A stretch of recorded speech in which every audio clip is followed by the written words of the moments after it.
ಬಂಗಿನ ಸಮಸ್ಯೆಗೆ ಅತ್ಯಂತ ಪರಿಣಾಮಕಾರಿಯಾದಂತಹ ಸುಲಭವಾಗಿ ಮಾಡುವಂಥ ಒಂದು ಮನೆಮದ್ದನ್ನು ನಾನು ಮಾಡ್ತಾಯಿದ್ದೀನಿ. ಹಳೆಯ ಕಾಲದಿಂದನೂ ಕೂಡ ಈ ಮನೆಮದ್ದು ತುಂಬ ಪರಿಣಾಮಕಾರಿಯಾಗಿ ಕೆಲಸ ಮಾಡುತ್ತೆ. ಇದು ನಾನು ಕೂಡ ನನ್ನ ರಿಲೇಟಿವ್ ಒಬ್ಬಳಿಗೆ ಮಾಡಿಕೊಟ್ಟಾಗ ಅವಳಿಗೆ ತುಂಬ ಚೆನ್ನಾಗಿ ಬಂಗು ನಿವಾರಣೆ ಆಯಿತು. ಬಂಗು ಬಾರೋದಕ್ಕೆ ಕಾರಣ ಕೆಲವೊಮ್ಮೆ ಬಿಸಿಲಿನ ತಾಪ, ಮುಖ್ಯವಾಗಿ ನಮ್ಮ ಲಿವರ್ ಶುದ್ಧವಾಗಿ ಇಲ್ಲದೆ ಹೋದರೆ ಕೂಡ ಬಂಗು ಬರುತ್ತೆ. ಮತ್ತು ಕೆಲವೊಮ್ಮೆ ಹಾರ್ಮೋನ್ಸ್ ಏರುಪೇರಿನಿಂದ ಕೂಡ ಬಂಗು ಬರುತ್ತೆ. ನಾನು ಅದಕ್ಕಾಗಿ ಒಂದು ಸುಲಭವಾದ ಮನೆಮದ್ದು ಮಾಡ್ತಾಯಿದ್ದೀನಿ. ನಾನು ಇಲ್ಲಿ ಜಾಯಿಕಾಯಿ ತೊಗೊಂಡಿದ್ದೀನಿ. ಒಂದು ಜಾಯಿಕಾಯಿ ಅಥವಾ ಅರ್ಧ ಕೂಡ ತಗೊಳ್ಬಹುದು.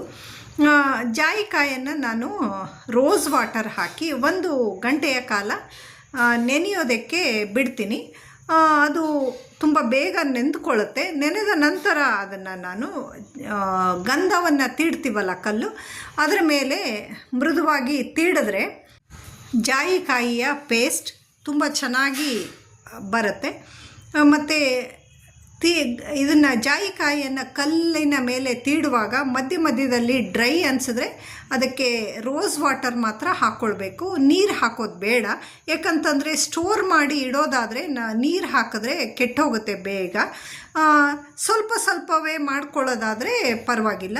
ನೋಡಿ, ಮಧ್ಯದಲ್ಲಿ ರೋಸ್ ವಾಟರ್ ಸೇರಿಸ್ಕೊಂಡು ತೀಡ್ತಾ ಇದ್ದೀನಿ. ಇದಾದ ನಂತರ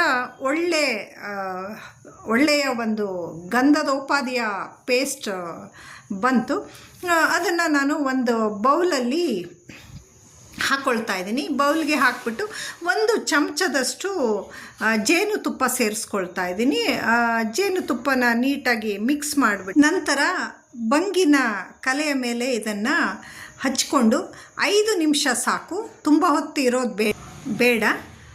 ನಿರಂತರವಾಗಿ ಇದನ್ನು 21 ದಿನಗಳ ಕಾಲ ಮಾಡಿ ನೋಡಿ, ಒಳ್ಳೆ ಎಫೆಕ್ಟ್ ಕಾಣಿಸುತ್ತೆ.